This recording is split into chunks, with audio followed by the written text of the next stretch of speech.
우선 오늘 좋은 소식이 한 가지 있었습니다. 지난 2월에 노사민정의 대타협이 있었습니다. 고용의 안정과 노사분규가 없는 한 해를 약속한 것이었습니다. 사실 노사민정의 합의가 발표되자마자 각계에서는 걱정이 앞섰었습니다. 이 노사민정의 대타협이 과연 제대로 잘 실천이 될까 하는 우려에서였습니다. 하지만 오늘 소식을 들어보니 그런 우려는 기우였었다는 것이 확인이 됐습니다.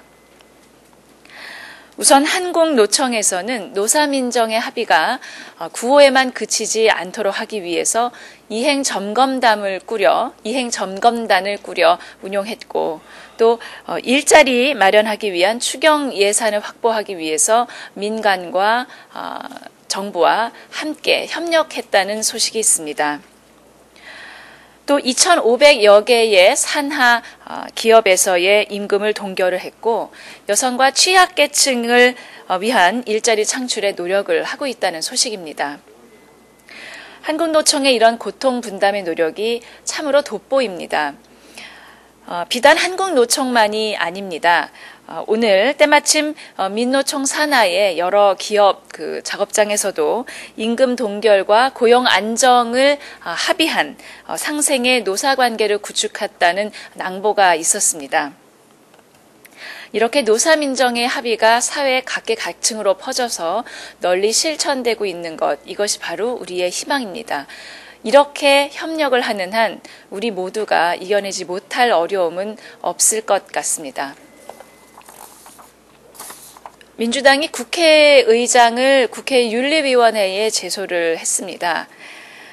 사실 구속력이 없는 국회의장의 불신임한 정도, 그 정도로 의장에 대한 불만을 피력할 수는 있습니다.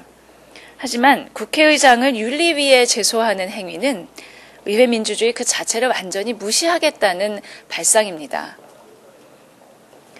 제소장을 보면 그 제소장에서 지적한 하나하나의 사안이 모두 국회의장께서 국회를 정상적으로 제대로 운영하기 위해서 하셔야 했었던 일들입니다.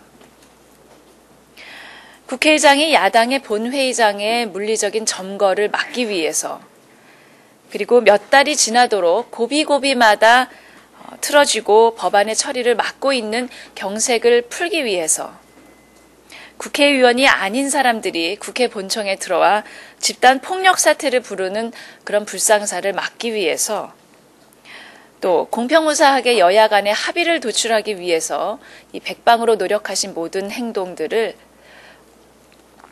어떻게 불법과 권한 남용으로 규정하고 엄중하게 처벌해서 일벌백계 해달라고 주장할 수 있는지 참으로 의아할 따름입니다.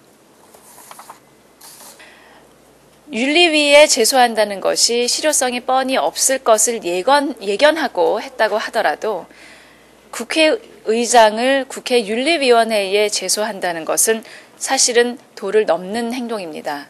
우리에게는 넘지 말아야 할 금도가 있습니다. 이번 일은 국회의 위상을 다시 한번 실추시킨 참으로 부끄러운 일이 아닐 수 없습니다. 민주당에서 국회 폭력에 대한 민주당의 반응이 도가 지나친 것 같습니다. 당직자가 국회의원을 집단 폭행한 사건에 대해서는 사과 한마디 없었습니다. 오히려 그 피해자인 한나라당 의원을 고발했다고 합니다. 이렇게 해서 여론이나 검찰의 수사가 물타기가 된다고 생각을 했다면 그건 큰 오산입니다. 법률적으로나 도덕적으로나 참으로 이해할 수가 없는 일이었습니다. 국회가 테러의 장이 되고 또 국회의원에 대한 집단 폭행이 버젓이 자행되는 이런 국회 공황 상태는 이제 끝을 내야 합니다. 악역을 자처해야 하는 국회의원들이 최소한의 신변의 안전이 보장되지 않는다면 국회의원은 국회에서 그 어떤 일도 할 수가 없습니다. 국회 폭력이야말로 여야 간의 정쟁의 대상이 될 수가 없습니다. 국회 폭력은 우리 모두의 문제입니다. 일단 지나간 일, 잘못을 인정할 것은 인정하고 앞으로 다시는 재발하지 않도록 서로 힘을 합해야 될 때입니다.